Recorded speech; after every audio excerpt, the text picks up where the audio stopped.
Kelas 3. Oke. Jadi kelas 3 ada perubahan sedikit. Ibu sama saya di S3 di UNJ. Di Ramangun. UNJ. Ibu dapat beasiswa. Full. Saya tidak dapat beasiswa. Oke. Nah, saya urus ke Malaysia. Dapat saya beasiswa di Malaysia. Makanya ibu tetap di UNJ, saya urus beasiswa di Malaysia. Oke, ada yang pernah ke Malaysia? Sudah ada yang pernah ke Malaysia? Belum, Ustadz. Oh, Naga pernah belum? Belum, Ustaz. Oh, oke. Satu saat nanti kalau seandainya situasi memungkinkan, kita jalan-jalan ke Malaysia. Oke. Amin, Ustaz. Tempatnya di Pulau Pinang. Coba Anda lihat di Google University Science Malaysia. Lihat di Google University Science Malaysia di Pulau Pinang, Malaysia. Oke, saya di sana. Oh, lama saya di sana. Oke, sekitar 4 tahun. Kemudian saya pergi ke sama ibu. Kita dapat short course di Roma di Italia. Short di sana atau sandwich program namanya.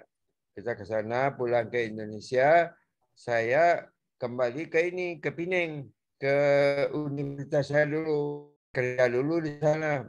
Oke, sebagai peneliti. Kemudian baru ke Jakarta. Jakarta, ibu di Universitas Islam Jakarta. Saya dulunya di Jayabaya. Universitas Jayabaya dulu saya. Oke, di sana lama sempat jadi dekan. Kalau ibu proyek 1 di UIJ, saya proyek 1 di Jayabaya pada saat itu. Nah, karena Jayabaya tidak ada punya fakultas pendidikan, saya pindah ke Universitas Islam Jakarta. Karena di sana di UID ini punya program pendidikan S3. Jadi kita sama-sama dosen di Pasca. Jadi itu udah lama dari sana. Jadi diambil kesimpulan saya sama ibu itu udah tua ya. Jadi udah banyak perjalanan hidupnya. Tetapi ibu itu adalah my classmate. Okay. Ada enggak di antara teman-temannya yang classmate kebetulan? Ada enggak? Enggak ada ya? Reza, ada enggak temannya yang classmate yang seperti saya sama ibu? Baru mulai sekali, Zat. Apa? Baru mau mulai. Baru mulai. Alhamdulillah. Oke. Baru mulai. Terlambat. Kita dulu sama ibu classmate-nya sejak dari semester 2. Ada classmate kita. Jadi saya sama ibu itu dulu classmate-nya itu alhamdulillah dalam hal positif. Jadi nilai itu kita bersaing gitu kan. Jadi she was my classmate and she was my enemy. Okay. Di samping classmate juga enemy. Enemy itu artinya dikatakan musuh tapi bersaing, tapi akrab tapi bersaing, gitu kan? Jadi nilai kami itu dulu bersaing sama ibu. Oke, saya kalau dapat A, ibu dapat B, itu udah senang banget saya itu. Oke. Ibu juga gitu, dia dapat A, saya dapat A minus atau B, senang ibu bisa dia. Jadi kita ini terus ke S2 juga gitu. Kita S2-nya di Malang. Ada yang dari Malang? Dari Malang nggak ada ya? Dari Malang nggak ada. Oke. Tapi saya sama ibu dulu satu kota waktu di SMA. Satu kota, tapi SMA-nya lain. Oke. Jadi itu ininya apa? sejarahnya gitu kan dulu. Jadi alhamdulillah Anda ada ini strategi belajar mengajar sama siapa? Sama Prof. Marham, Ustaz. jadi Strategi belajar mengajar, maaf. Sama iya. Bu Siti Rahmi, maaf, Ustaz. Siapa? Ibu Siti Rahmi, dokter. Siti Rahmi. Ibu itu juga ngajar ke strategi belajar mengajar. Mungkin di kelas yang lain kali. Kelas yang lain. Tapi Ibu mengajar teknologi pendidikan ya. Oke. Nah, iya. Sekarang Putri Novianti. Oke, Putri Novianti. Hadir, Assalamualaikum Ustaz. Waalaikumsalam warahmatullahi wabarakatuh. Ini Putri yang ketiga. Ya, Putri yang ketiga. Oke. Oke. Siapa lagi nih? Udah. Monica Fitri. Ya, Monica. Assalamualaikum. Waalaikumsalam Ustaz. Oke. Ustaz. Di mana kabar? ini? Di mana Monica? Alhamdulillah baik Ustaz. Oke. Posisi di mana sekarang? Alhamdulillah sudah di rumah Ustaz. Oh, udah di rumah. Ya. Oke. Oke. Siska Susanti. Assalamualaikum. Waalaikumsalam warahmatullahi wabarakatuh. Siska di mana? Di rumah Ustaz, udah Oh, di sampai. rumah. Oke, di rumah. Alhamdulillah. Oke. Nur Alhamdulillah, Ustaz. Aini. Nur Aini. Di mana Nur Nur Aini Aini? hadir Ustaz Oke, Nur Aini di mana? di rumah. Di rumah. Oke. Ya. Zahratul. Zahratul Aini.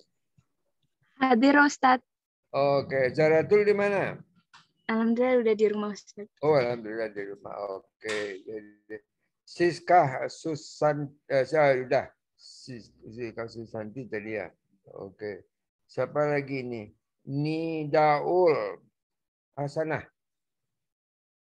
Ada Nidaul. Oke. Mana orangnya?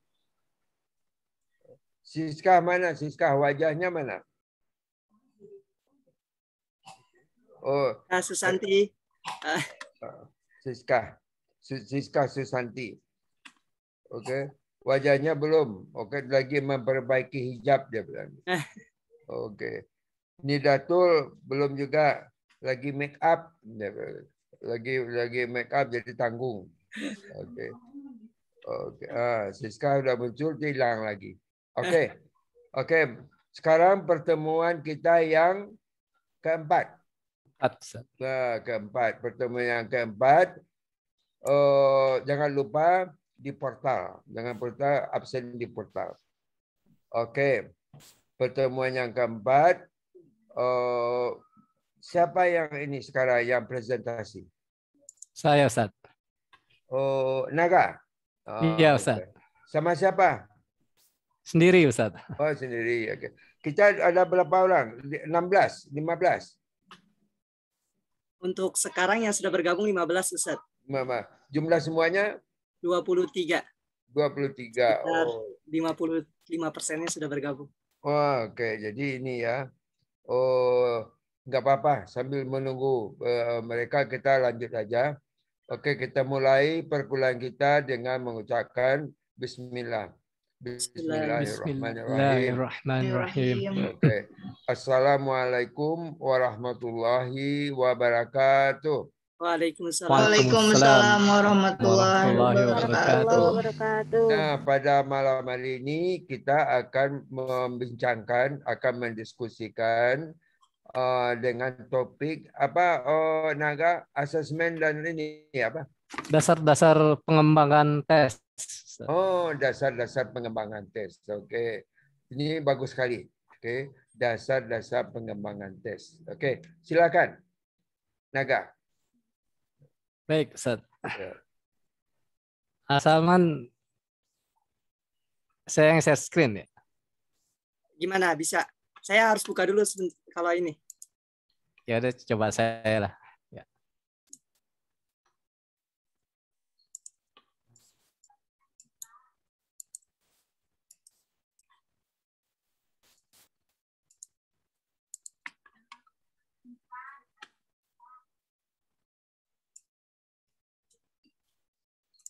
Oke, langsung mulai aja Salman ya. Oke, silakan. Iya, Pak.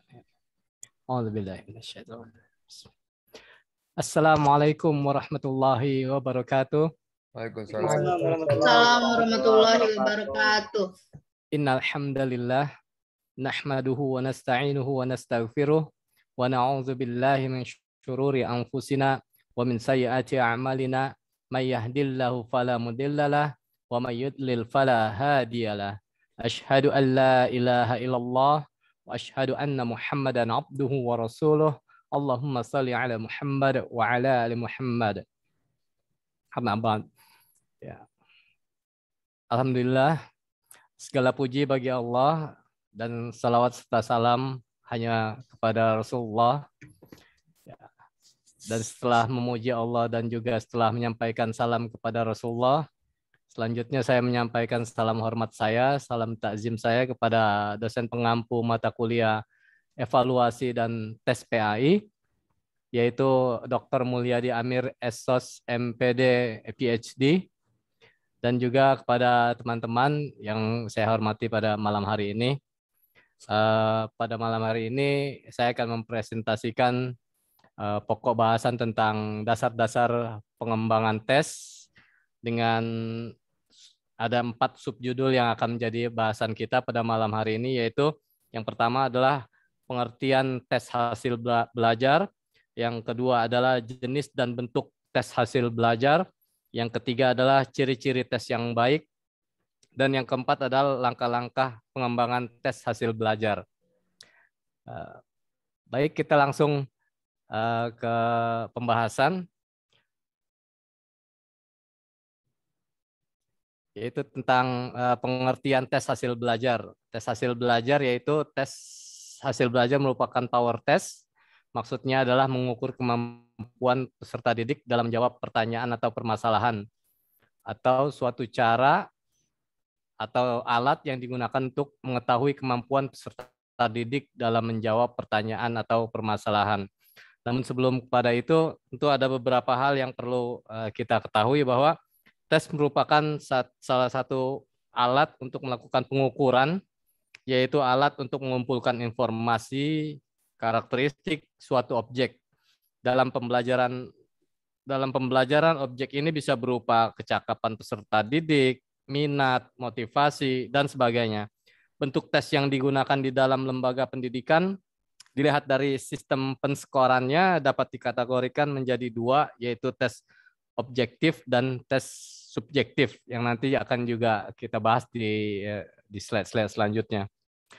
Dan untuk pengertian tes hasil belajar perlu kita ketahui sedikit juga bahwa kata tes berasal dari bahasa Perancis kuno yang artinya piring, untuk menyisihkan logam-logam mulia. Atau kalau di sini di negara kita mungkin kita bisa melihat di Kalimantan misalnya, ketika orang mendulang emas gitu ya, pakai alat mendulang itu digunakan untuk mencari butir-butiran emas gitu. Yaitu yang dimaksud di sini adalah dengan menggunakan alat atau yang berupa piring tersebut akan diperoleh jenis-jenis logam yang mulia yang bernilai tinggi. Nah,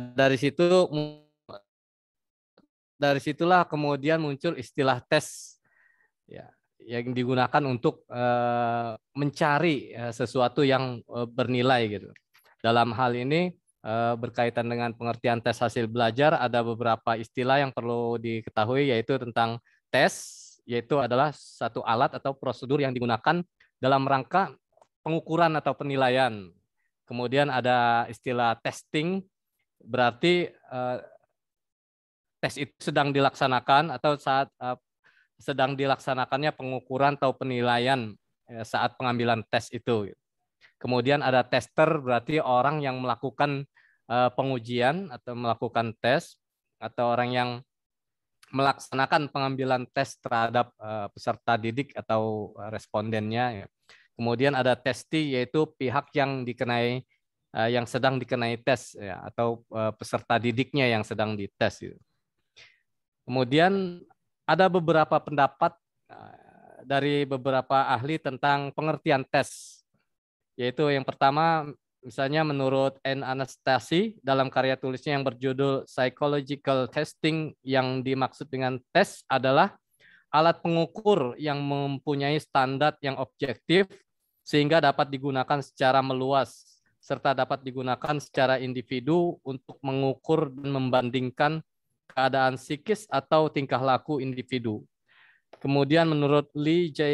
Cronbach dalam bukunya berjudul Essential of Psychology Testing, yaitu tes merupakan satu prosedur yang sistematis untuk membandingkan tingkah laku dua orang atau lebih. Sedangkan menurut Goodenough, tes adalah suatu tugas atau serangkaian tugas yang diberikan kepada individu atau kelompok yang dimaksud untuk membandingkan kecakapan satu sama lain.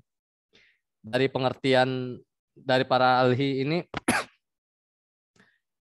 dari pengertian para ahli tersebut di dalam dunia pendidikan dapat disimpulkan bahwa pengertian tes adalah cara yang digunakan atau prosedur yang ditempuh dalam rangka pengukuran dan penilaian di bidang pendidikan yang memberikan tugas dan serangkaian tugas yang diberikan oleh guru sehingga dapat dihasilkan nilai yang melambangkan tingkah laku atau presentasi peserta didik.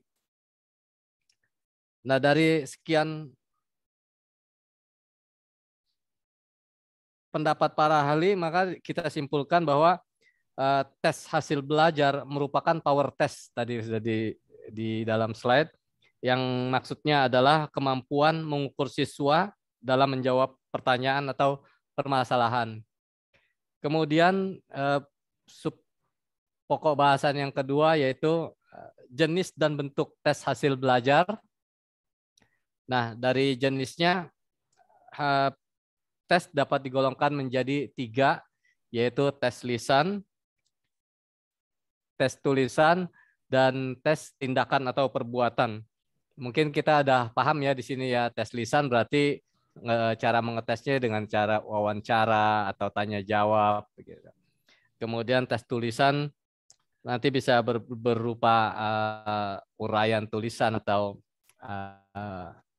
yang secara mendalamnya ntar akan kita bahas lagi di slide selanjutnya. Kemudian ada tes tindakan atau perbuatan yang berupa apakah penugasan dan lain-lain. Nah, dari segi bentuk tes ini, dari segi bentuk soalnya itu dapat dibedakan menjadi 2. Yang pertama itu adalah tes uraian. Ya, tes uraian adalah tes yang disusun dalam bentuk pertanyaan terstruktur dan siswa menyusun mengorganisasikan sendiri jawaban setiap pertanyaan itu dengan bahasa sendiri. Tes esai ini sangat bermanfaat untuk mengembangkan kemampuan dalam menjelaskan atau mengungkap suatu pendapat dalam bahasa sendiri. Kemudian yang kedua itu adalah tes objektif yang kita sudah sering mengalami ya. Mulai dari SD itu di situ ada tes betul salah, tes pilihan ganda, tes menjodohkan, dan juga tes analisa hubungan. Ya, pada prinsipnya bentuk tes objektif di atas memiliki kelemahan dan kebaikan. Akan tetapi biasanya bentuk objektif dapat menteskan semua bahan yang telah diajarkan, sedangkan bentuk uraian agak sulit untuk mengukur semua bahan yang sudah diajarkan karena ruang lingkup bentuk tes tersebut sangat sempit. Ya, di antara keuntungan atau kebaikan bentuk tes objektif itu diantaranya ada 3, yaitu 1, itu tepat untuk mengungkap hasil belajar yang di tatanan pengetahuan, pemahaman, aplikasi, dan analisis. Yang kedua, keuntungannya atau kebaikannya adalah mempunyai dampak belajar yang mendorong siswa untuk mengingat, menafsirkan, dan menganalisis pendapat. Dan yang ketiga itu jawaban yang diberikan dapat menggambarkan ranah tujuan pendidikan.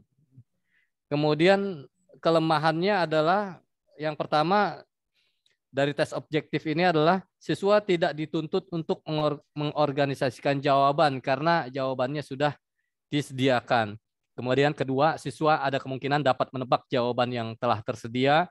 Kemudian yang ketiga, tidak dapat mengungkap kemampuan yang lebih kompleks. Hal ini sebagaimana yang diungkapkan Grönland 1985 halaman 36 menyatakan bahwa objective test item can be used to measure a variety of knowledge outcome. The almost generally useful is the multiple choice item, but other item type also have a place. Pernyataan tersebut menunjukkan bahwa item-item tes objektif dapat digunakan untuk mengukur berbagai hasil belajar yang berupa pengetahuan. Umumnya yang paling berguna adalah item bentuk pilihan jamak. Sementara itu, tipe item objektif yang lainnya mempunyai peran tersendiri. Itu dari bentuk soalnya. Kemudian dari segi fungsi, bentuk tes dari segi fungsi, di sini ada 4, yaitu pertama adalah tes formatif, yaitu tes yang diberikan untuk memonitor kemajuan belajar selama proses pembelajaran berlangsung.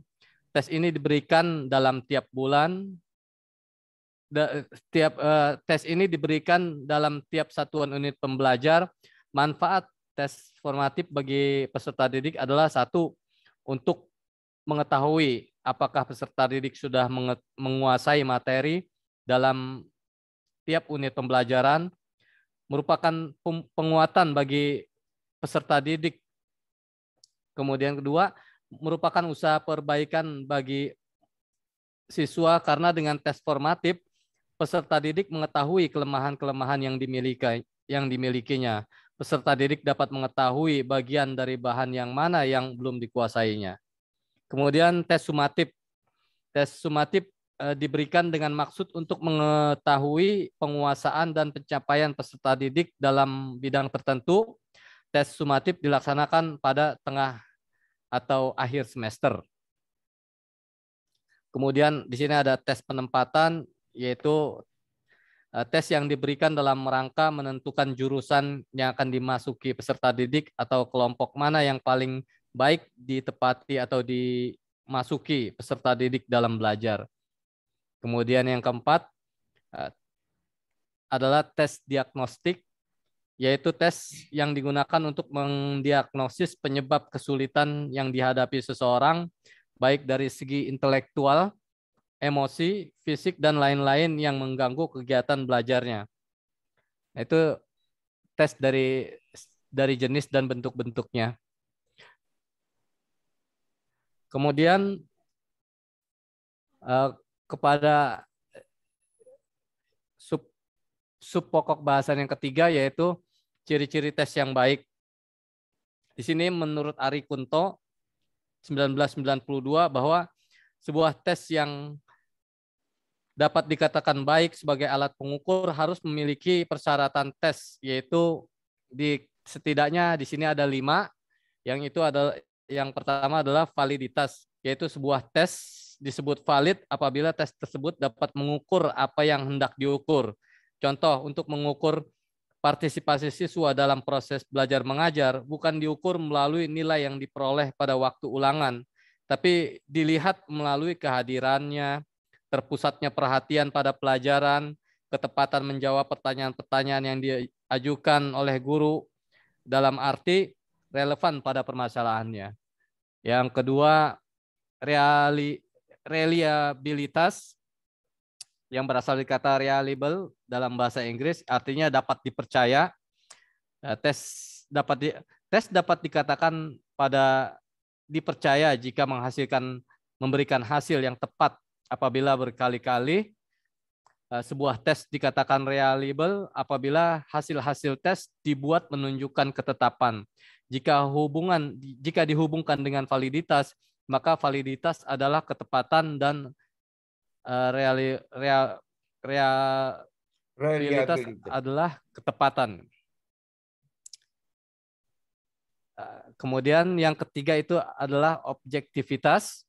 Sebuah tes dikatakan memiliki objektivitas apabila dalam melaksanakan tes itu tidak ada faktor subjektif yang mempengaruhi. Hal ini terutama terjadi pada sistem scoringnya. Apabila dikaitkan dengan reliabilitas, maka objektivitas menekankan ketetapan dan pada sistem scoringnya, sedangkan reliabilitas menekankan ketetapan dalam hasil tes. Yang keempat ada praktikabilitas. Praktikabilitas yaitu sebuah tes dikatakan memiliki praktikabilitas yang tinggi apabila tes tersebut bersifat praktis dan mudah mengadministrasikannya. Tes yang baik adalah yang mudah dilaksanakan, mudah pemeriksaannya, dan dilengkapi dengan petunjuk-petunjuk yang jelas. Kemudian yang kelima itu adalah ekonomis. Ekonomis yang dimaksud di sini adalah bahwa pelaksanaan tes tersebut tidak membutuhkan ongkos atau biaya yang mahal, tenaga yang banyak, dan waktu yang lama. Itu dari ciri-ciri tes yang baik. Kemudian bahasan yang keempat atau yang terakhir yaitu adalah langkah-langkah pengembangan tes hasil belajar. Di sini ada 6 tahapan dalam merencanakan dan menyusun tes agar diperoleh tes yang baik, yaitu yang pertama adalah pengembangan spesifikasi tes, yang kedua adalah penulisan soal, yang ketiga adalah penelaahan soal, yang keempat adalah pengujian butir-butir empiris, yang kelima adalah hasil uji coba, yang keenam adalah pengadministrasian soal. Dan untuk spesifikasi tes ada hal yang perlu diketahui lagi, yaitu adalah spesifikasi tes adalah suatu ukuran yang menunjukkan keseluruhan kualitas tes dan ciri-ciri yang harus dimiliki oleh tes yang dikembangkan. Hal yang perlu diperhatikan adalah 1. Menentukan tujuan. Tujuan pembelajaran yang baik hendaklah berorientasi kepada peserta didik, bersifat menguraikan hasil belajar, harus jelas dan dapat dimengerti, mengandung kata kerja yang jelas atau kata kerja operasional, serta dapat diamati dan dapat diukur.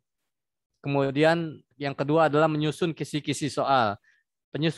Penyusunan kisi-kisi soal bertujuan untuk merumuskan setepat mungkin ruang lingkup, tekanan, dan bagian-bagian tes sehingga perumusan tersebut dapat menjadi petunjuk yang efektif bagi penyusunan tes. Kemudian yang ketiga, memilih tipe soal. Dalam memilih tipe soal perlu diperhatikan kesesuaian antara tipe soal dengan materi, tujuan evaluasi, scoring, pengelolaan hasil evaluasi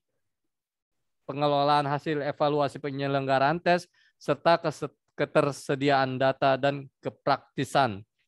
Dan yang keempat adalah merencanakan tingkat kesukaran soal, yaitu untuk soal objektif dapat diketahui melalui uji coba atau dapat juga diperkirakan berdasarkan berat ringannya beban penyelesaian soal tersebut.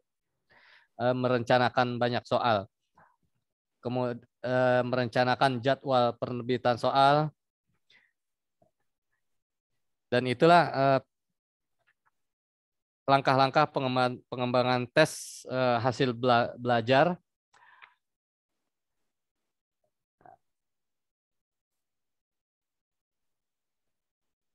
Dan sebagai kesimpulan, sudah mungkin hanya bahwasannya pengertian tes belajar yaitu tes hasil belajar merupakan power test yang maksudnya adalah mengukur kemampuan siswa dalam menjawab pertanyaan atau permasalahan tes.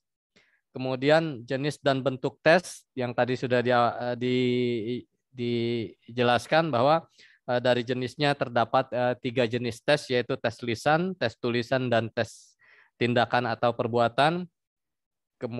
Kemudian dari dari ciri-ciri tes yang baik itu harus memiliki validitas, reliabilitas, objektivitas, praktikabilitas, dan ekonomis.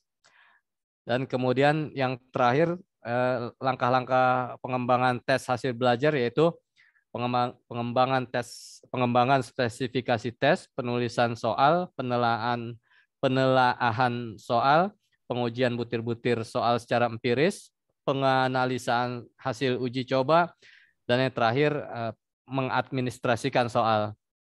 Mungkin itu yang bisa saya sampaikan. Saya yakin masih banyak kekurangan. Mungkin teman-teman bisa dikritik atau ditambahkan materi presentasi ini, atau mungkin bisa didiskusikan untuk hal-hal yang bisa didiskusikan. Saya rasa sementara demikian dulu. Terima kasih.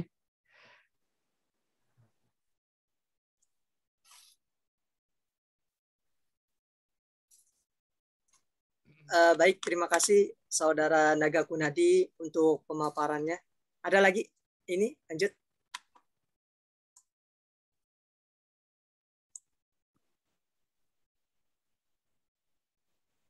Bagaimana Antum mau melanjutkan lagi atau mungkin langsung sesi sharing? Oke, langsung sharing ya. Oh. Ya.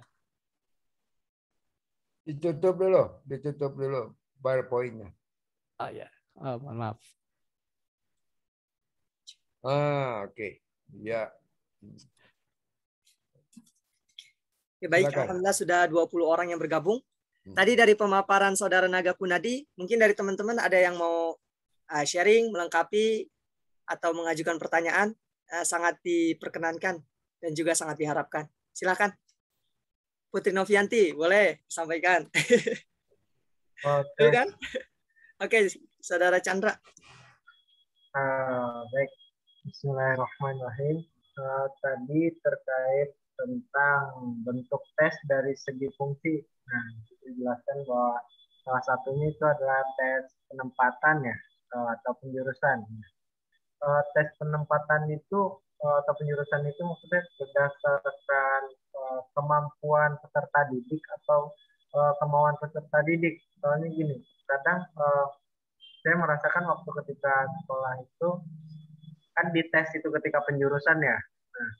Nah itu tuh seperti pertanyaan-pertanyaan gitu, maksudnya bukan kemauan kita, kadang kemampuan kita di mana nih.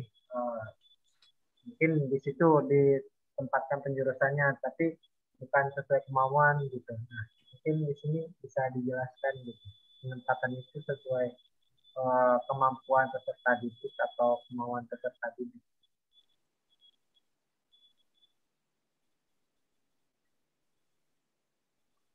Bisa dipahami ya, saudara. Baik. Jadi pertanyaannya itu adalah tes penempatan itu berdasarkan kemampuan atau kemauan peserta didik, kira-kira gitu ya. Ya. Ada lagi biar dua pertanyaan dulu kira-kira gitu. Saya mau bertanya kok. Baik. Assalamualaikum warahmatullahi wabarakatuh. Nama saya Putri Novianti. Di bab dasar-dasar pengembangan tes ini yang ingin saya tanyakan adalah seberapa sering tes atau evaluasi itu dilakukan oleh guru dalam jangka 1 semester dengan meliputi yang tadi tes bentuk-bentuk tes itu ada tes lisan, tulisan, dan tindakan. Itu apakah kita harus harus dipersiapkan dulu atau boleh penilaiannya spontan, itu diam-diam kita tes lisan tiba-tiba ada sekalian tes itu sekalian penilaian kayak gitu kok. Terima kasih.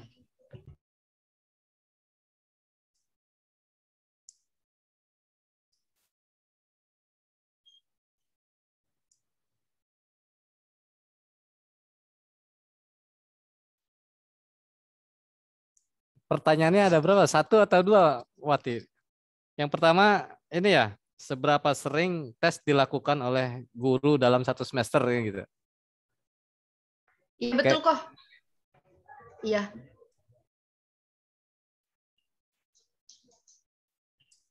Satu aja pertanyaannya ya. Satu apa dua ya?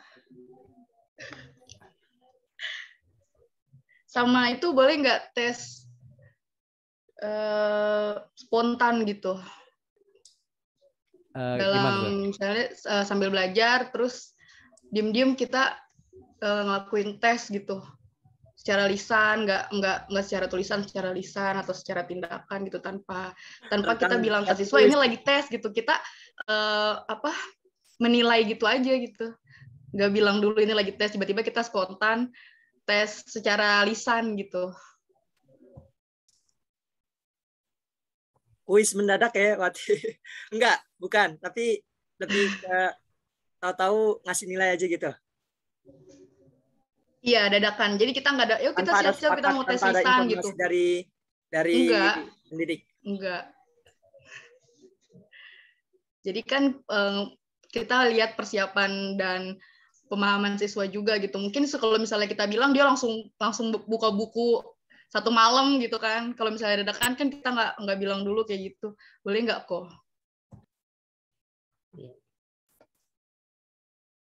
Kalau jawab pertanyaannya pakai kata boleh, jawabannya cuma dua ya, boleh atau tidak doang ya.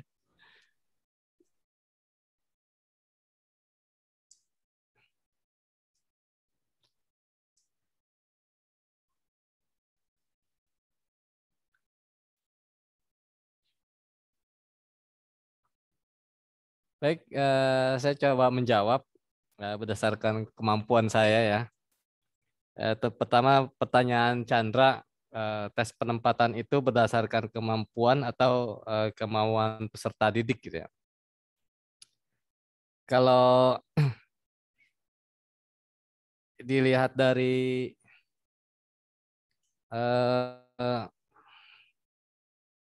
pelaksanaan tes itu, ya kemungkinan yang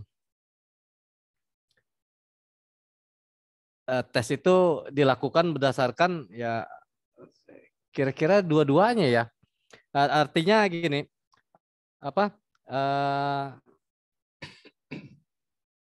yang akan dijadikan objek tes itu kan peserta didik gitu ya.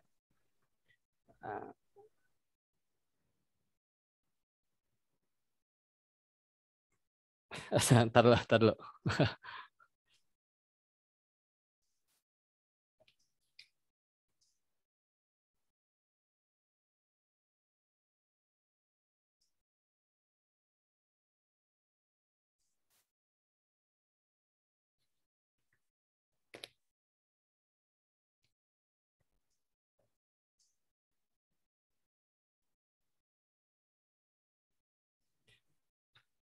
Mungkin teman-teman bantu menjawab.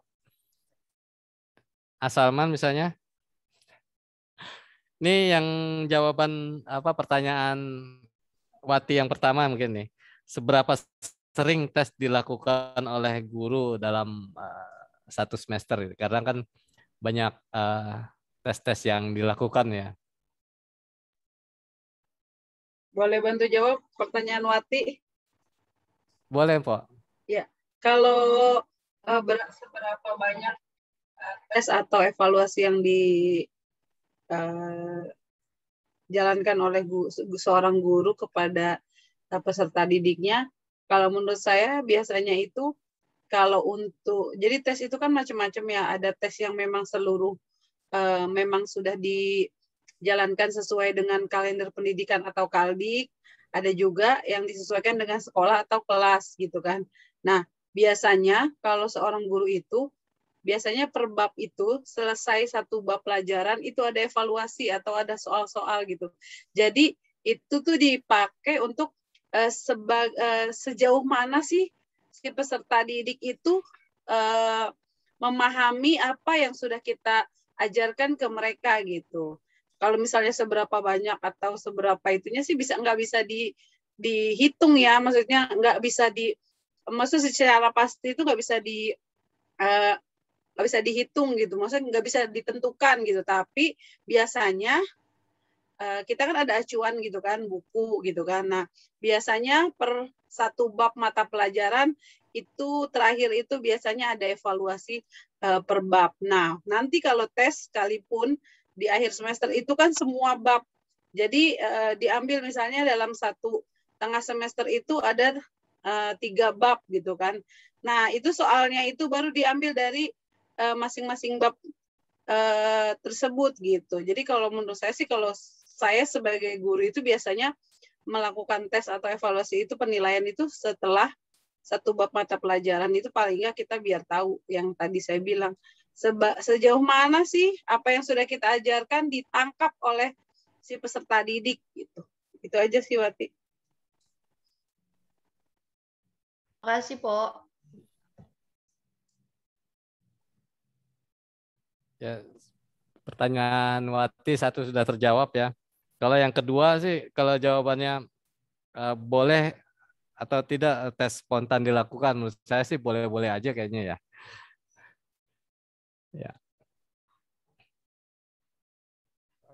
Ada nggak di sini yang jurusan bahasa Arab? Ada nggak yang jurusan bahasa Arab? Maksudnya ini Ustaz. Di PA itu kan ada jurusan bahasa Arab. Ada nggak yang bergabung di sini? Tidak, Ustaz. Oh, nggak ada ya? Nggak dua-duanya, Ustaz. Salah satu dulu. Okay. Jadi itu kalau kita orang bahasa, baik bahasa Inggris, bahasa Arab, itu namanya placement test. Kalau tadi tes penempatan itu placement test.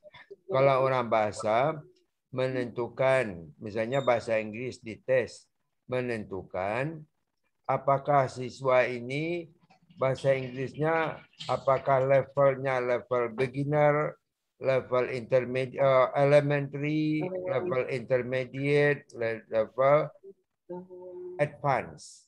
Itu ada tes penempatan, placement test namanya. Kalau kita orang bahasa.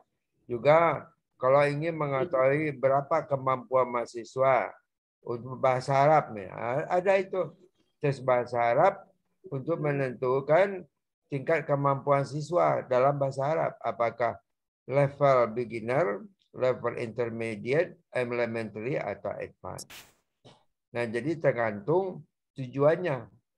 Ada juga menentukan tes. Oke.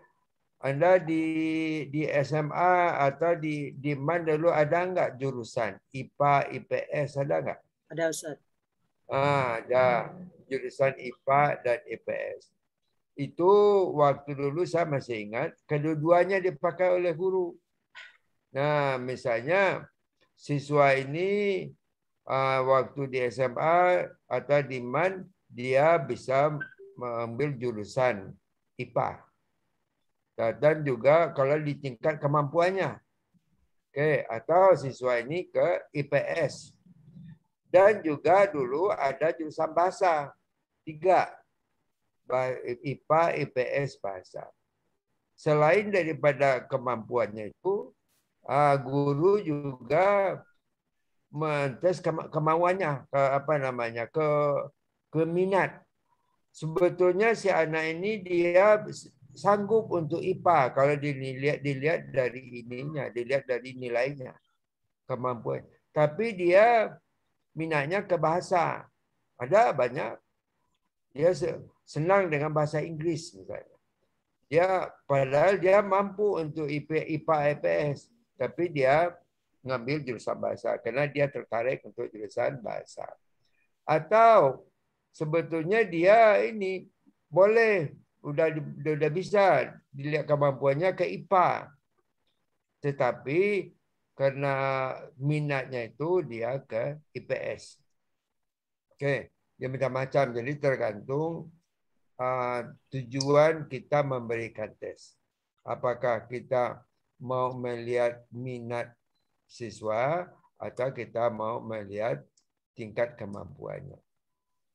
Nah, kemudian di SMA dulu atau di SMP dulu, Anda di SD mungkin juga, Anda pernah nggak mengalami guru mengatakan, tahu-tahu keluarkan kertas selembar? Pernah nggak? Pernah, Ustaz. Pernah. Tahu-tahu keluarkan kertas selembar. Ini kalau di kita dalam bahasa Inggris, recipes for the tired teacher. Resep untuk guru yang capek. Okey. Jangan capek dia ngajar. Okey. Keluarkan kertas selembar. Okey. Jadi di papan tulis ditulis soal agak 5 esei misalnya, agak 5 soal. Udah dia duduk aja di depan. Siswanya mengerjakan soal. Untuk jam itu habis itu, jadi jamnya habis untuk untuk mengerjakan soal. Jadi ada 2 kemungkinan. Recipes for the tired teacher. Atau bisa juga recipes for the lazy teacher. Bisa juga kan. Malas dia ngajar hari ini gitu kan. Jadi keluarkan kertas selembar. Atau capek dia, keluarkan kertas selembar. Sebetulnya itu boleh-boleh saja. Tapi sebetulnya adalah kalau yang secara formalnya, waktu dia mengasihkan tes itu, dia nanya dirinya sendiri. Atau dia akan ada itu ininya, ada schedule-nya. Apakah dia mau memberikan tes formatif, tes sumatif, atau apa? Atau tes diagnostik test. Okey. Jadi dia kita kembali ke yang tadi. Okey, kita kembali ke yang tadi tentang tes itu. Jadi kapan diberikan tes formatif? Kapan diberikan tes sumatif? Kapan diberikan tes diagnosis atau tes penempatan? Nah, secara formalnya itu. Tapi kalau tadi ada guru yang ya tahu-tahu dia ngasih tes itu boleh-boleh aja. Mungkin kita asumsikan dia recipes for the tired teacher atau recipes for the lazy teacher misalnya gitu. Kayak ininya ekstrimnya. Tapi boleh aja dia mau ngetahui. Nah, kemudian ada post test dan pre-test. Itu tadi. Oke. Untuk sub pokok bahasan itu dia berikan pre-test dulu. Diajar, kemudian dia berikan post-test. Tetapi pre-test post-test itu dalam rangka apa? Oke. Nah, jadi itu tujuannya itu. Nah, kemudian ini satu mata kuliah kita ini bisa diangkat untuk menjadi penelitian Anda di S1 untuk skripsi. Contohnya apa? Ini aja Anda evaluasi. Apakah di sekolah itu guru itu sudah memberikan formatif, sumatif, atau diagnosis? 3 aja dulu.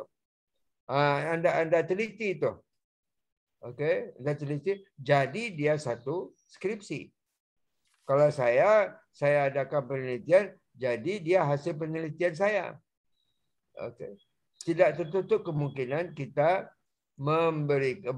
meneliti menurut teori, menurut teori tentang evaluasi dan tes itu.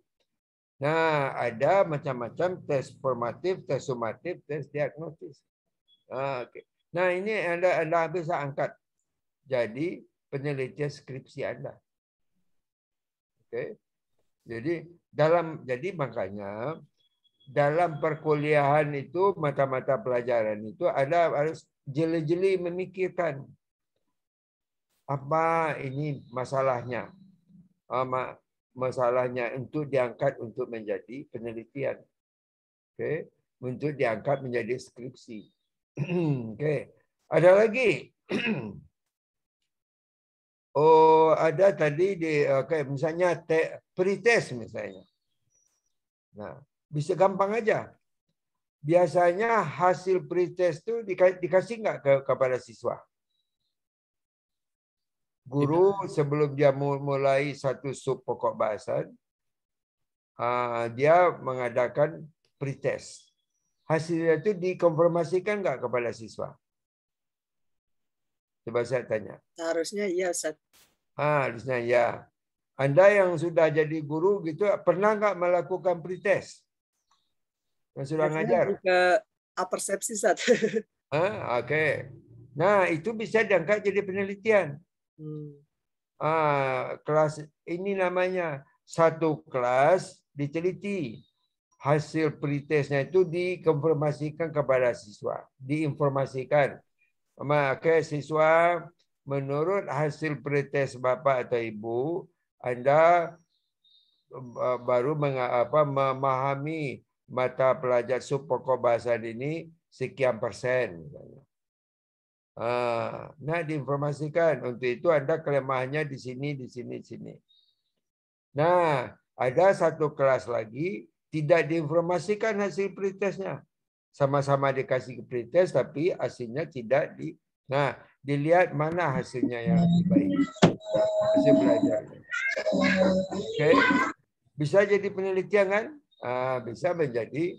Jadi dalam hal ini banyak masalah, namanya aja kan latar belakang masalah. Kalau di dalam skripsi banyak yang diangkat untuk diangkat menjadi skripsi penelitian sejauh dia ada dasar teori. Jadi contohnya tes formatif, tes sumatif, tes diagnostis. Adakah dasar teorinya? Ada. Itu tadi yang dipresentasikan oleh si Pak di sini, Naga. Oke. Ada lagi. Tadi Naga menyinggung tentang kisi-kisi. Kisi-kisi soal. Kisi-kisi tes.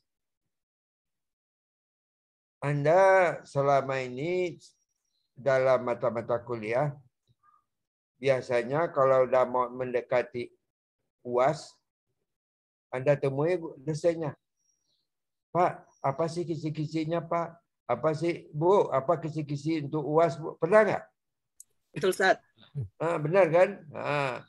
Jadi, sekarang itu tadi yang bagusnya ditanyakan apa itu kisi-kisi. Okay. Di mana Anda membuat kisi-kisi? Bagaimana cara membuat kisi-kisi? Berdasarkan apa? Dan apa dasar kisi-kisi? Jadi sebelum kita menyusun item test, ya kita bikin dulu kisi-kisinya. Di mana Anda dapatkan kisi-kisi?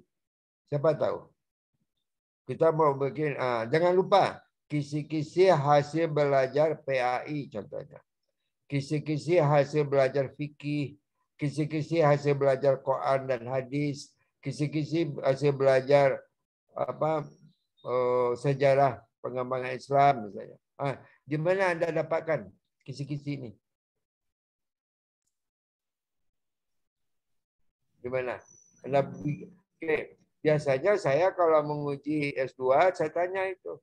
Oh, ini udah ada kisi-kisinya. Iya, ini kok ada? Kok muncul aja kisi-kisi? Dari langit kali ya, kisi-kisinya turun, saya bilang gitu. Dari mana?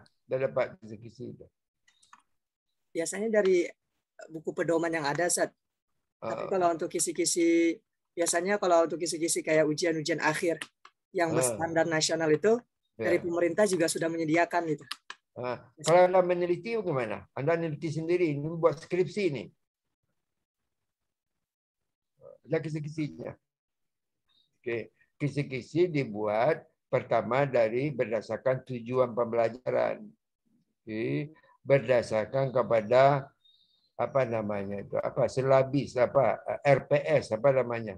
Kalau di tingkat SMP, SMA apa namanya itu? RPS. Pembelajaran. Oke. Itu waktu Anda belajar sama Prof. Marhamah ada itu di teknologi pendidikan. Nah, jadi kisi-kisi itu kita bikin, kita buat berdasarkan tujuan instruksional khusus, tujuan instruksional umum. Pernah nggak belajar itu? Pernah nggak? Baru kemarin kan sebenarnya. IKD itu, Sat. Apa? Maksudnya yang tadi antum sampaikan itu dalam bahasa Inggris maksudnya yang KIKD, kompetensi inti. Bukan KIKD. Kalau kita membuat tujuan pembelajaran, itu kan ada TIU, TIK, tujuan instruksional umum, tujuan instruksional khusus. Ada nggak? Oke, mungkin juga kalau di SMA, di SMP dia ini apa KI dan KD-nya itu. Nah, kemudian kisi-kisi juga diambil dari dasar teori di bab 2. Gunanya bab 2 deskripsi itu kan bab 2 kalau ini kan Anda sebentar lagi dalam menyusun skripsi ya. Nah, saya baru bab 1 gitu kan. Saya udah bab 2, saya udah bab 3. Oke. Nah, kalau saya sebagai pembimbing saya baru di bab 1. Bab 1-nya apa? Kira-kira masalahnya yang ditanyakan. Bab 1 kan latar belakang masalah. Nah, bab 1 saya itu membahas tentang penerapan formatif, sumatif, dan diagnostis. Nah, itu isinya. Kalau kita mau mengevaluasi apakah guru itu memberikan formatif, tes sumatif, atau diagnostis. Nah, itu. Nah, kemudian kalau di bab 2 itu tinjauan pustaka. Dasar teori apa itu ke pembelajaran PAI, apa tujuan pembelajaran PAI, apa namanya penilaian dalam PAI. Itu isinya taksonomi belum itu C1, C2, C3 itu tadi, C4 ya. Yang tadi yang Anda sebutkan tadi itu adanya di apa namanya di bab 2. Atau Anda ingin meneliti tentang motivasi, minat belajar siswa terhadap PAI, motivasi belajar siswa terhadap PAI, apalagi itu dasar teorinya ditulis di bab 2. Pengertian evaluasi, jenis-jenis evaluasi. Nah, jadi berdasarkan itu kita bikinlah kisi-kisi. Oke. Nah, dari kisi-kisi itu baru kita bikin soal atau kita bikin angket. Jadi sekali lagi ada tes itu ada 2. Ada tes hasil belajar PAI dan tes namanya konstruk. Tes konstruk itu tes yang apakah mau melihat motivasinya, mau melihat minatnya, atau melihat sikapnya, mau melihat apa yang ini. Nah, itu kita bikin dengan kuesioner. Oke. Nah, apakah tes hasil belajar atau kuesioner harus dibuat kisi-kisinya? Nah, sekarang saya tanya bagi waktu di SMA atau SMP dulu. Guru-guru bikin kisi-kisi enggak? Dikit, Sat. Guru-guru guru-guru belum merata, Ustaz. Gimana? Belum merata dilakukan. Bisa enggak itu dijadikan penelitian? Sangat bisa, Ustaz. Sangat bisa. Sangat bisa. Gampang aja. Guru-guru Anda lihat, guru-guru membuat kisi-kisi. Jadi waktu Anda di SMA dulu atau di MAD dulu pernah nggak nanya ke gurunya, ini mau ujian nih, Bu, Pak, apa kisi-kisinya? Pernah nggak nanya itu kira-kira? Sering, Ustaz. Rutinitas. Waktu Anda di SLTA, oke. Nah, di sekarang diteliti. Apakah guru, kita membandingkan 2 kelas. Yang satu menginformasikan kisi-kisi soal. Yang satu tidak diinformasikan kisi-kisinya. Jadi satu skripsi. Jadi banyak yang bisa Anda teliti. Oke. Banyak yang Anda teliti. Jadi yang satu guru-gurunya membuat kisi-kisi diinformasikan ke siswa. Ada enggak pengaruhnya terhadap hasil belajar? Yang satu lagi kelasnya guru-guru sama-sama bikin kisi-kisi, tetapi kisi ini tidak diinformasikan ke siswa. Nah, jadi pertanyaan saya waktu Anda di SLTA dulu atau SMP, misalnya, ada nggak guru-guru itu Anda dikasih tahu sama guru-guru itu kisi-kisinya? Sama juga yang di kuliah ini di UIJ. Apakah semua dosen ngasihkan kisi-kisinya? Di Tidak. LPS sudah termasuk satu. Oke. Nah, Anda kan sering juga nanya, apa sih kisi-kisinya? Bu, apa kisi-kisinya? Oke. Jadi walaupun ada di LPS, sebagusnya seorang dosen yang baik, seorang guru yang baik, seharusnya dia bikin kisi-kisi. Oke, kisi-kisi soal gitu. Nah, nanti pada pertemuan berikutnya ada itu teachers make test. Ada itu. Siapa itu kebagian nanti? Ada juga kalau dia di sekolah itu kan ada bank soal kan.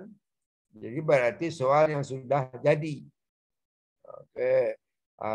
Ada juga teachers make test. Nah, jadi nanti nggak tahu saya siapa yang dapat ini nanti dapat apa? Giliran. Siapa yang apa namanya? Yang mempresentasikan nanti tentang teachers make test. Juga tadi disinggung tentang validitas. Oke. Apa itu validitas? Apa itu reliabilitas? Oke, saya kasih contoh. Si Reza Akrifatul misalnya. Reza ini disuruh ibunya ke pasar. Beli kentang. Reza beli kentang 1 kilo. Oke, pergi si Reza ke pasar. Oke, beli kentang 1 kilo itu ditimbang sama orang yang penjual. Oh, ini dek. Nih, udah 1 kilo. Tahu-tahu si Reza ini suruh lagi sama ibunya. Dia hanya bukan uang celengannya kelebihan. Dibelikan emas. Pergi dia ke toko emas. Beli emas seberat 2 gram. Tapi nggak tahu saya berapa sekarang harganya 2 gram. Kemudian, Pak, saya mau beli emas. Oke, berapa? Asal duit saya ada cukup untuk 2 gram. Oke, sama tukang emasnya ditimbang. Ini dek, ini yang 2 emas.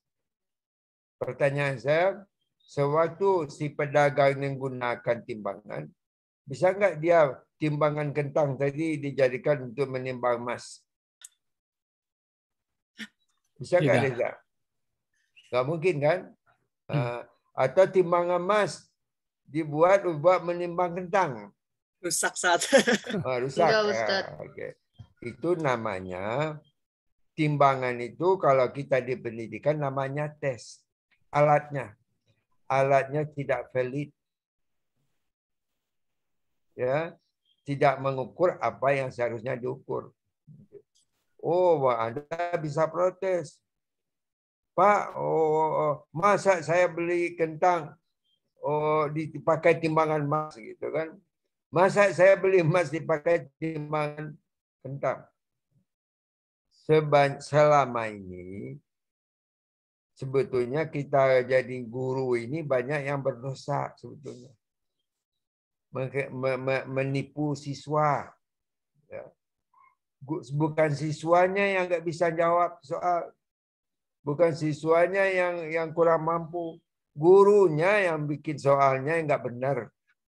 Ya nggak? Makanya kita perlu belajar tes ini evaluasi dan tes PAI ini. Jadi dosa yang tidak disadari oleh guru adalah sewaktu dia memberikan tes kepada siswa. Oke, jadi itulah sebenarnya dia memberikan nilai si A itu dapat 8, dapat 10 misalnya gitu. Jadi kita yang guru itu dosa yang kita perbuat tapi kita tidak menyadari kalau kita itu udah menipu siswa. Kenapa? Karena ketidakmampuan gurunya. Jadi Anda bayangkan orang, dosen atau guru-guru, dia tidak melalui pendidikan S1-nya, contohnya pendidikan di FAI misalnya. Tahu-tahu dia angkat jadi guru. Dia ngajar. Pas mengetes siswa, dites saja sesuka hatinya. Ya, oke. Jadi hasilnya itulah yang telah. Jadi Anda sudah beruntung. Sudah di jalurnya menjadi seorang guru, Anda mencicipi dulu mendapat pengetahuan di pendidikan. Oke. Bayangkan juga saya itu coba tanya di kampus itu, dosen itu tanya apa latar belakang pendidikannya. Misalnya dia sarjana hukum, jadi dosen. Dia sarjana ekonomi, jadi dosen ekonomi misalnya.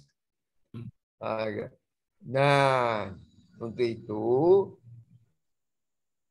Anda bayangkan, dia tidak memahami apa itu strategi belajar mengajar. Itu kan yang biasanya diampu oleh Prof. Marhama. Strategi belajar mengajar. Dia tidak mendapatkan informasi tentang pengembangan tes, gitu kan?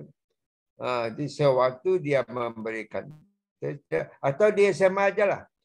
Dari dulu banyak dulu guru-guru yang tidak mempunyai latar belakang pendidikan ya, latar belakang tentang keguruan, tetapi dia ngajar di SMP, di SMA.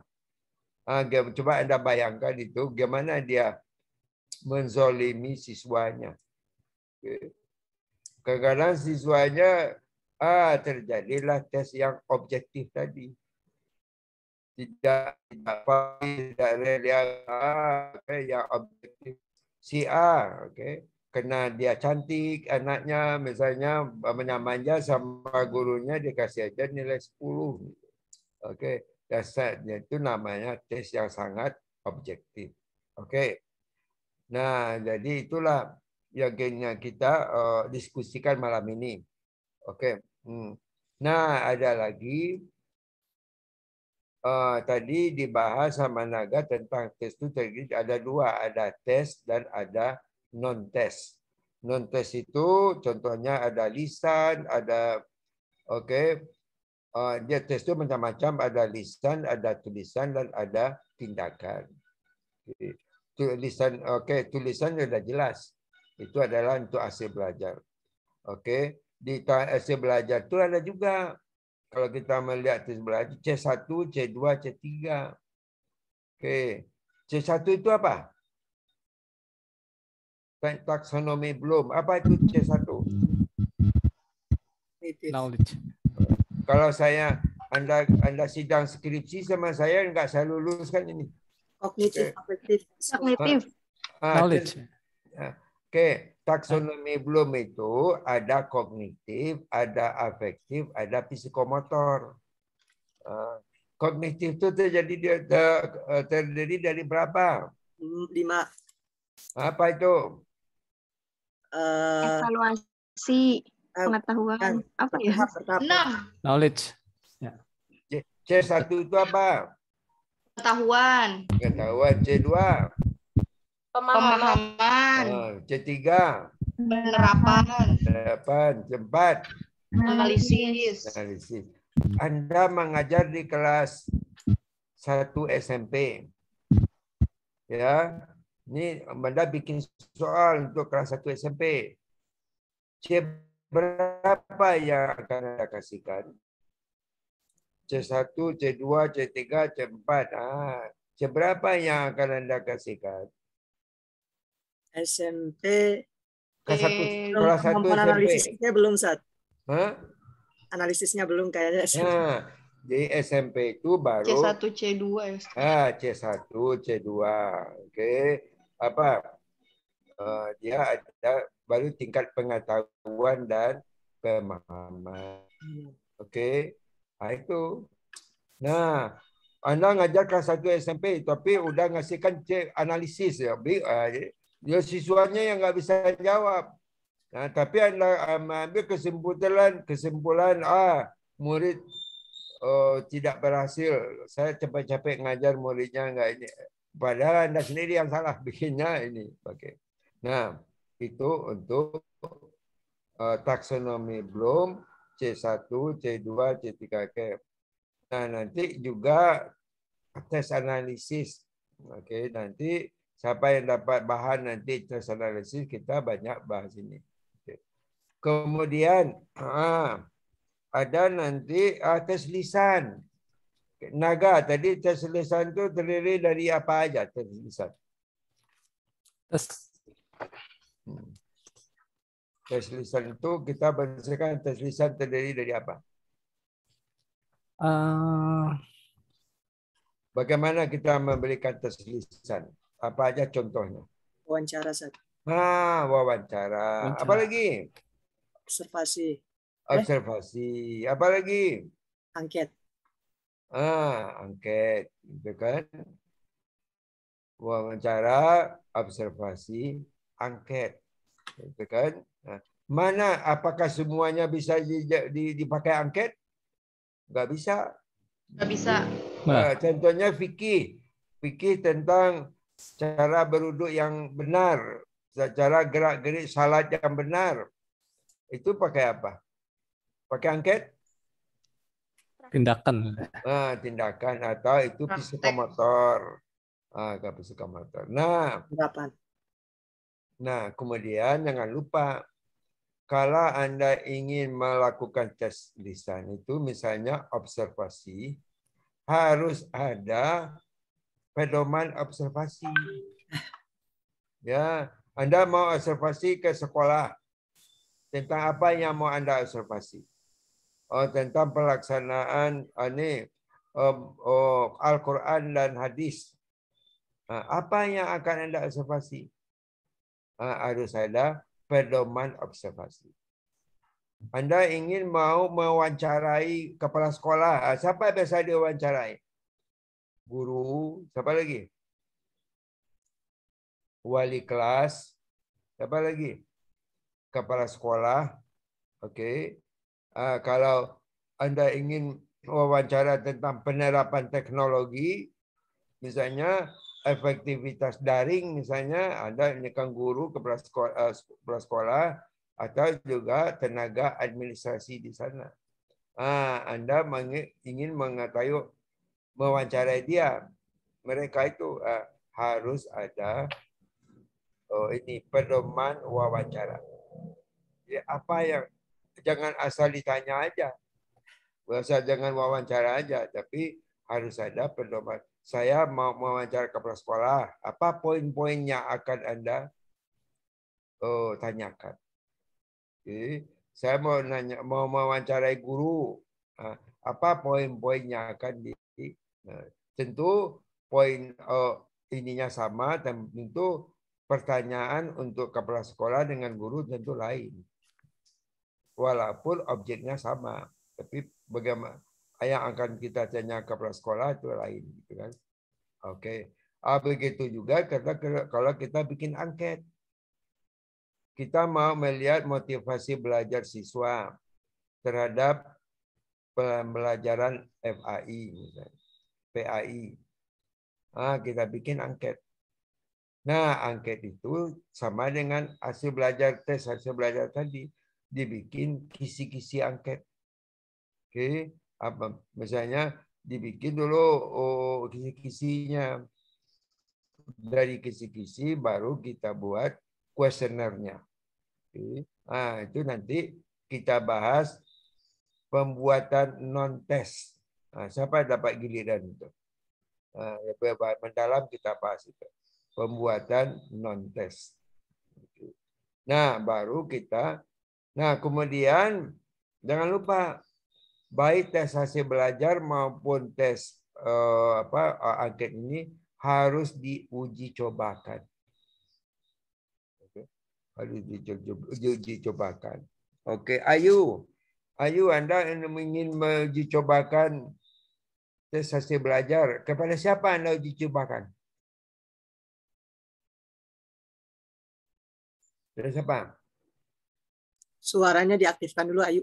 Maaf. Nah, suaranya, ayo ingin mentes hasil belajar PAE atau fikih, hasil belajar pemahaman fikih atau soal itu sebelum kita diberikan kepada siswa yang harus kita tes, kita uji cobakan. Oke. Kepada siapa?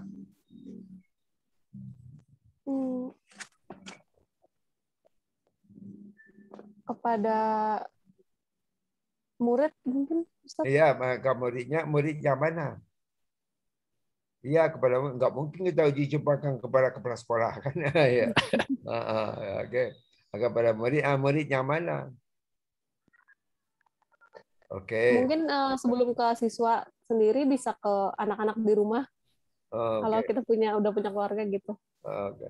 Bukan. Oke. Ini hati-hati. Uji coba itu dilakukan kepada siswa yang telah mempelajari sub pokok bahasan itu. Misalnya Anda memegang kelas 1 misalnya tentang fikih. Anda bikin soal. Kemudian soal ini ada 100 soal atau 50 soal. Atau 75 soal. Anda ingin uji cobakan soal ini.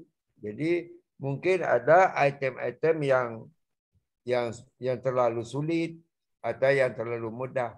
Misalnya dari 50 soal, ada soal nomor 10. Seluruh siswa menjawab benar. Atau 2 orang aja yang salah. Jadi, itu namanya tesnya terlalu sulit. Atau kebaliknya, soal nomor 25, cuma 2 orang aja yang benar. Semuanya salah. Oke. Nah, itu tesnya terlalu sulit. Nah, bagaimana mengukur tesnya itu? Nanti ada rumusnya. Oke. Nanti teman Anda yang akan presentasi nanti. Dicarilah itu tadi, validitasnya itu tadi. Valid enggak tes ini itu. Oke. Yang penting saya garis bawahi, kalau kita mau menguji cobakan soal, uji cobakan kepada siswa yang telah mempelajari materi itu. Jadi kalau kelas 2 diuji cobakan ke kelas 3. Jangan Anda uji cobakan ke kelas 1. Atau jangan Anda uji cobakan ke kelas 2 juga. Misalnya kelas 2 ada 5 kelas. Anda ngajar di kelas 1, kelas A, kelas B Anda ngajar. Anda uji cobakan ke kelas C atau kelas D. Tapi yang diuji cobakan materinya belum diajarkan. Ya tentu jelas saja dia tidak kesulitan. Jadi itu juga kalau tadi disinggung tentang uji coba. Jadi uji coba itu diuji cobakan ke sekolah, ke kelas yang sudah mempelajari ini sub pokok bahasan itu. Nah, itu. Jadi sekali lagi harus ada pedoman wawancara, harus ada pedoman observasi. Nah, kalau angket harus ada kisi-kisi, ya, itu bedanya. Kalau tes hasil belajar harus ada kisi-kisi. Oke. Untuk tes hasil belajar, untuk angket harus ada kisi-kisi. Untuk wawancara dan observasi harus ada pedoman wawancara dan pedoman observasi. Banyak peneliti, banyak guru-guru dia kesalahannya di sana. Bikin soal, bikin aja. Tapi tanpa ada. Jadi bagaimana pembikinan soal yang baik. Gimana? Ada pertanyaan kira-kira? Maaf Ustaz, ya. Saya mau bertanya. Ini kan tujuan adanya tes itu nantinya kan dihasilkan nilai. Ya. Nah, di sini di dalam buku yang antum tuliskan, kalau disimpulkan menurut para ahli, nilai yang dihasilkan itu melambangkan tingkah laku atau presentasi peserta didik.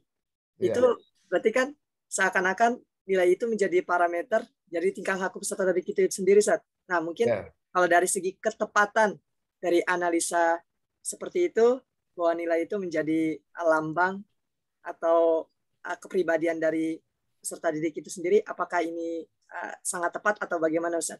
Nah, ataupun yang kedua tadi tentang tes uraian. Kan yang namanya uraian itu mungkin lebih ke pemahaman gitu ya, Ustaz ya. Ya. Kalau setahu saya gitu, saya kurang tahu juga. Tapi kalau kan masih banyak ada yang dikit-dikit uraian atau esai itu hafalan, tentang hafalan kita sebutkan gitu. Nah, itu kan kalau yang pernah saya dengar untuk saat ini kita dituntut lebih banyak memahami gitu daripada mungkin menghafal. Itu bagaimana, Ustaz? Mungkin bisa Iya. Jadi itu tadi hasil dari tes itu, jadi bisa kita lihat kita mengetes hasil belajar atau mengetes konstruk atau sikap atau apa gitu kan. Jadi itu nanti dari hasilnya itu bisa kita lihat, misalnya dari hubungan motivasi dengan hasil belajar misalnya. Jadi hasil belajar kita tes, motivasinya kita tes. Nanti sampailah kita kesimpulan. Bahasanya itu tadi siswa itu telah memahami dengan baik dan dengan sikap yang gimana gitu. Baik gitu kan. Ada korelasi motivasi belajarnya bagus sehingga hasil belajarnya juga bagus. Jadi itu hasil kesimpulannya. Nah, kemudian ada tadi yang kedua dikatakan apa tadi itu ininya? Esai. Esai ya, esai. Oke. Itu kan tadi dibahas oleh Naga, kelebihan dan kekurangan, gitu kan.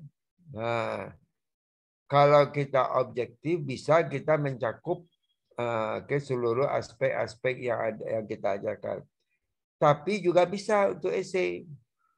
Kembali ke taksonomi tadi.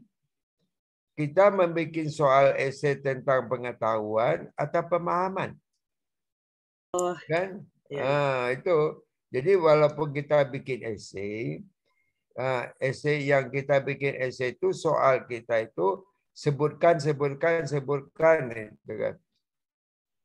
Itu kita mengetes pengetahuan. Nanti akan saya kasihkan kata-kata kerja kata-kata apa istilahnya yang pas untuk C1. C1 itu siswa dapat mengidentifikasi, siswa dapat menyebutkan, siswa dapat membedakan. Itu ada kata-katanya. Kalau memahami itu siswa dapat menunjuk membandingkan, siswa dapat atau misalkan menjelaskan gitu kan.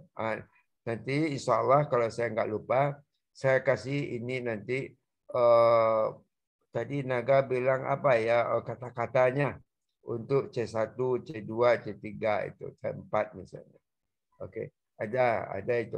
Atau Anda bisa mungkin saya kasih itu sebagai PR untuk si Chandra misalnya. Chandra, Anda nanti lihat apa kata-kata untuk C1, C2, C3. Anda presentasikan tambahan nanti pada pertemuan besok. Berikutnya ya. Oke, kata-kata yang digunakan untuk C1 itu apa? Jadi siswa dapat menyebutkan itu C1. Siswa dapat mengidentifikasi baru C1. Menyebutkan, mengidentifikasi, membedakan, menunjukkan gitu kan. Apa kata-kata untuk C2, apa kata-kata untuk C3. Oke. Oke, itu. Jadi akhirnya walaupun tes itu tes objektif maupun tes esai, kita bikin itu tidak terlepas daripada taksonomi tadi. Oke. Kita mau mengetes apa? Mengetes pengetahuan atau untuk kalau seperti yang Anda sebut tadi. Coba Anda sebutkan ini. Okay. Itu pengetahuannya gitu. Coba Anda uraikan. Itu udah ini apa itu? Udah C berapa? Menurut Anda ini apa? Oke, itu udah ini. Okay. Menganalisis misalnya. Bagaimana pendapat Anda tentang ini yang dikemukakan bagaimana pendapat Anda tentang tes pembelajaran. Dia menganalisis. Ada lagi? Baik Ustaz, terima kasih. Oke. Ya. Jadi malam ini kita membahas dasar-dasar tentang pengembangan tes. Dasar-dasar pengembangan tes. Ya. Jadi mudah-mudahan nanti kalau Anda sudah menjadi guru atau sekarang sudah menjadi guru, jadi Anda insya Allah sudah bisa. Jadi gini, sebaik apapun kita mengajar, materinya bagus, cara penyampaian metode pengajarannya bagus, media yang digunakan bagus, bahasa penyampaiannya bagus, tapi ujung-ujungnya tesnya nggak bagus, ya kan? Hasilnya juga tidak mengukur yang sebenarnya. Ada guru, misalnya dia pintar, gurunya pintar sekali. Oh, menjelaskan itu jelas banget. Oke, media dia pakai macam-macam, blended. Dia blended learning. Pakai tatap muka, pakai Zoom, pakai segalanya, pakai WA, gitu kan. Murid senang sama dia. Nah, ujungnya ini tes ini adalah ujungnya. Ujungnya itu dia nggak tahu. Tidak pernah memberikan formatif tes, tidak pernah memberikan sumatif tes, tidak pernah memberikan diagnosis. Diagnosis itu artinya kalau kita ke dokter kan diagnosa. Apa ininya? Penyakitnya. Didiagnosa dulu. Dan habis itu hasil diagnosa itu, oh ini harus gini, harus gini, harus gini. Oke. Jadi begitu pentingnya tes ini di dalam pembelajaran. Jadi seorang guru atau dosen yang baik itu dia harus memahami tentang evaluasi dan tes.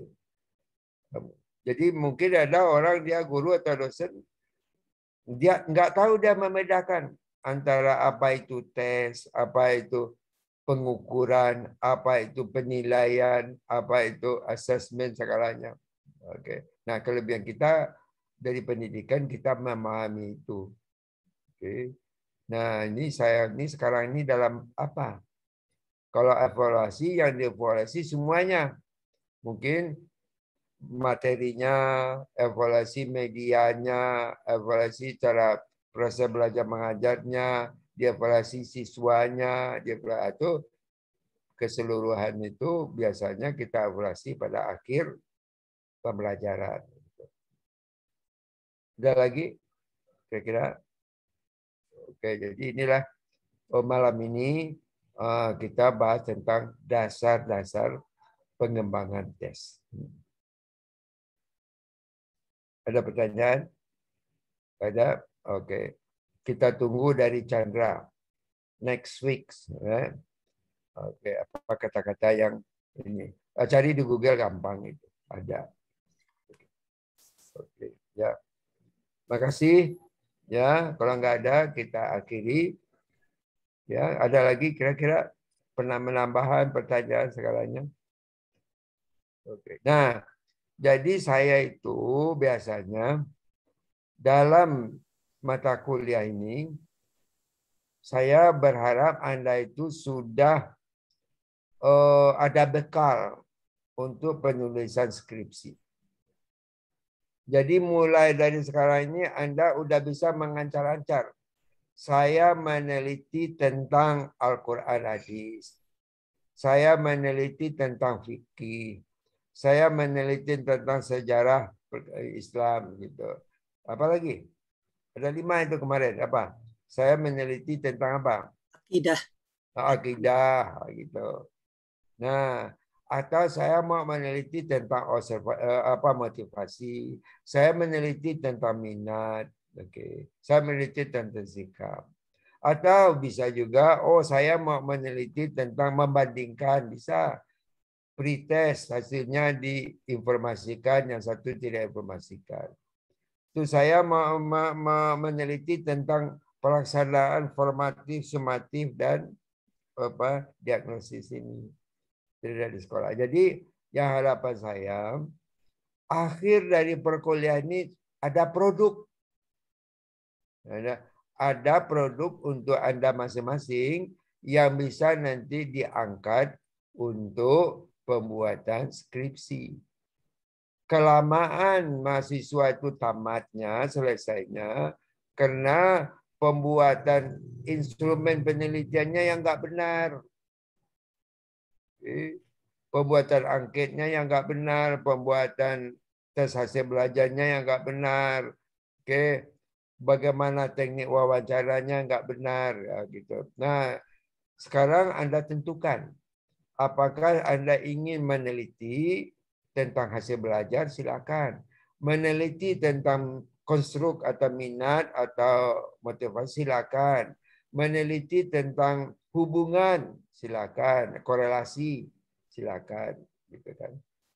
Nah, jadi insya Allah pada yang akan datang ini kalau udah bisa tatap muka, kita udah bisa melakukan penelitian eksperimen. Selama ini korelasi hubungan-hubungan aja, karena tidak mungkin melakukan eksperimen. Oke, selama ini kita melakukan wawancara, tidak bisa kita melakukan observasi misalnya. Bisa juga observasi tentang beruduk divideokan, tapi hasilnya tidak sebagus observasi yang langsung. Oke. Jadi sekali lagi diharapkan hasil dari perkuliahan kita ini masing-masing Anda sudah punya produk. Produk yang bisa dihubungkan dengan penelitian. Nanti Anda bilang ke dosen pembimbingnya, Pak, ini saya mau ini, saya sudah bikin ini. Bab 1-nya udah mantap. Oke, udah tahu tadi apa yang mau diteliti. Bab 2-nya juga udah tahu dasar-dasar teorinya. Bab 3-nya udah tahu ininya apa? Instrumen. Jadi yang penting sekali itu adalah pembuatan instrumen penelitian. Instrumen pengumpulan data. Oke. Jadi ada dihubungkan penelitian mata kuliah kita ini dengan biasanya bagi mahasiswa yang ikuti insya Allah cepat selesai. Bagi yang nggak mau jadi yang lama itu pas ada skripsi penelitian baru mikir. Baru ya gimana ya bikin instrumennya ya. Tanya sini baca ini teman-temannya udah sidang duluan. Katanya 2023 mau lulus. Nah, Insya Allah. Insya Allah, Sat. Nah, kalau Anda ikutin, saya insya Allah yakin bisa lulus bareng. Bisa lulus bareng. Kayak saya di S1 gitu. Kita di S1 dulu 45 orang. Kita bantu itu. Yang nggak ngerti itu kita bantu. Sampai kita lulus bareng dulu.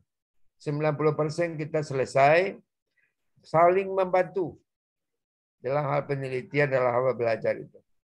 Oke. Jadi, ada suatu hasil penelitian.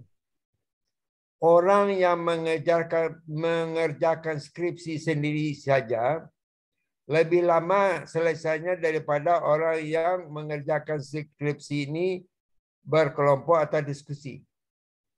Itu sudah ada, terbukti. Jadi saya anjurkan, sewaktu nanti menulis skripsi jangan ada rasa pelit mengasih informasi ke teman. Oke, oh ini kemana datanya, ini kemana? Orang yang mau berbagi akan cepat selesainya dibanding orang yang nggak mau berbagi. Orang yang merasa pintar, memang dia pintar. Ini ada juga buktinya. Anda lihat di kampus kita juga ada. Orang yang pintar itu biasanya tamatnya lama daripada orang yang nggak pintar. Itu pasti. Itu udah ada. Orang yang pintar ini dia tidak mau berbagi dengan temannya. Dikerjakan aja skripsinya di rumah sendiri. Orang yang mau berbagi dia ke kampus. Sampai di kampus duduk di DPR di bawah pohon rindang ngomongin tentang skripsi. Kamu udah bab berapa? Oh, kamu udah bab berapa? Oh, dosen pembimbing saya mengarahkan gini. Oh, kamu kemana? Oh, nah, informasi-informasi itu cepat selesainya dibandingkan orang yang tidak mau. Nah, biasanya ini maaf aja biasanya. Orang yang nggak mau berbagi itu adalah orang yang pintar. Nilainya A aja itu waktu kuliah. Sampai skripsi nggak mau dia berbagi. Sendiri aja dia. Nah, lama dia ulet-ulet saja sendiri. Gitu kan. Nah, itu. Jadi sekali lagi, kalau mau lulus bareng, kuncinya kerjakan, diskusikan, rembukan bersama-sama. Oke, saling berbagi. Jangan ada rasa pelit, itu namanya, berbagi gitu. Oh, saya baca buku ini, oh saya ada ini, oh saya baca ini. Itu sangat selesai sekali, sangat membantu sekali. Karena saya sudah mengalami S1, S2, S3 kan. Nah, saya gitu ininya apa? Ini pengalaman eksperimen saya ini kan sama Anda. Sama Ibu kita sering bertengkar tentang ini, penelitian ini dulu. Nah, bawa ke tempat lain. Ibu bilang gini, oh saya baca teori ini, Ibu baca ini. Dirembukkan. Cepat. Kita S3-nya dulu 4 tahun gitu kan. S2-nya kita nggak nyampe 3 tahun. Oke. 3 tahun pas lah kita dulu. S1-nya kita tempat juga. Oke. 4 tahun. Jadi gitu. Nah, kuncinya dari pengalaman ini. Nah, teman saya yang pintar sekali ada. Pintar banget dia. Saya udah kemana-mana, S2 udah selesai, kemana-mana saya udah selesai. Ke Malang lagi, ketemu lagi sama dia di kampus. Lah. Doa teman-teman yang karma. Apa? Ya. Karena dia merasa pintar. Oh, penelitian Bapak itu ecek-ecek, dia bilang gitu. Penelitian ini apaan itu? Ini penelitian orang apaan semua? Apaan itu? Apa penelitian? Tapi orang udah selesai juga. Gitu kan. Dia pintar. Oke. Nah, jadi itu. Ya. Ini pesan. Jangan pelit-pelit waktu mengerjakan skripsi. Lembutkan, cari jalan keluar. Oh, dosen pembimbing saya mengarahkan begini, ada share dengan teman. Di share itu yang paling penting. Dapat saling membantu. Oke. Nah, jadi itulah ini perkuliahan kita pada malam ini. Oke, kalau tidak ada maaf Ustaz, pengen tanya tadi di luar konteks pembahasan Ustaz. Antum nikah pada ketika jenjang apa tuh Ustaz? Kayaknya ceritanya bagus banget buat novel nih. Apa? Saya sama Ibu tamat S1. Ya. Belum wisuda, kita ikut tes untuk di badan PBB. Jadi UNHCR namanya, Badan PBB untuk penanganan pengungsi. Jadi kalau untuk kesehatan WHO kan. Kalau untuk pendidikan apa? UNICEF. UNICEF. Kalau untuk pengungsi apa? UNHCR. United Nations Commissioner for Refugee. begitu kita mau sidang dulu skripsi, ada tes. Kita sama ibu, sama teman-teman yang lain ikut tes. Alhamdulillah lulus. Nah, lulus tes, kita kerja sama orang Amerika. Kerja sama orang Amerika, itu di Vietnam dan juga di, kalau Anda pernah dengar Pulau Galang, pernah nggak dengar Pulau Galang? Di Batam. Sekarang dijadikan rumah sakit COVID. Siapa yang udah pernah ke Batam? Belum. Di sana ada pengungsi Vietnam. Nah, di sana kita sama ibu, begitu lulus di S1, nggak salah saya bulan Oktober, wisuda, kita kirim surat ke UNHCR. I'm sorry, sir, that I have to finish my study first. Next month we will have a convocation atau graduation. So we are available to work with you on November. Jadi kita bilang gitu. Jadi kita tidak bisa pada saat September itu, kita harus menyelesaikan Oktober wisuda dulu, bulan November baru kita berangkat. November berangkatlah kita ke sana. Itu belum nikah. Belum nikah. Sampai di sana hidup di eksperimen in international living, namanya. Eksperimen in international living. Di sana itu ada orang Amerika, ada orang Australia, ada orang Vietnam, ada orang Indonesia, ada orang India, bercampur di sana. Namanya aja lah eksperimen in international living. Kita lebih kurang 4 atau 5 tahun di sana. Pas tahun kedua kita di sana dipanggil sama orang tua masing-masing. Oke, sampai di rumah khawatir gitu kan. Dinikahin aja lah berdua ini. Saya dulu sama ibu gajinya dolar. Jadi waktu dulu kaya, kita pernah jadi orang kaya waktu dulu itu. Nah, saya kasih uang ke ibu saya. Ini uang. Ibu dikasih juga uang ke orang tuanya. Tolong nikahkan kami. Gitu kan. Ini uangnya. Oke. Jadi Bapak Ibu jangan khawatir tentang biaya. Oke, udah. Pesta lah kita waktu itu. Oke, sehabis itu berapa butuh ke biayanya, lupa saya berapa, pokoknya cukup lah gitu kan. Udah, habis itu kita kembali kerja di sana sampai sekitar itu. Ada kelebihan saya dari ibu. Ini kan bersaing juga kita ini, bersaing. Nah, saya itu pintar bahasa Vietnam. Ibu kurang bahasa Vietnamnya. Apa sebabnya? Saya suka keluyuran. Ibu kan perempuan di rumah aja. Nah, saya enggak. Saya ke pasar, gitu kan. Saya ke main ke sana ke sini tiap hari itu sama orang Vietnam. Itu sampai saya kalau bertengkar sama orang Vietnam itu, ini udah fasih saya gitu kan. Nah, kelibut dia kalau tingkat bahasa Vietnamnya masih elementary. Kalau saya nggak salah udah intermediate. Dan hampir sama saya lancarnya bahasa Vietnam dengan bahasa Inggris. Oke. Tapi kalau di rumah sekarang ini ada tamu, misalnya ada tamu, dia bawa anak kecil. Nah, saya bilang sama ibu, oke, kok tiang haum, pesah kokom tiang, jangan lupa kasih dia duit, saya bilang gitu. Kalau bahasa Inggris mungkin orang banyak yang tahu, bahasa Vietnam sama ibu di rumah.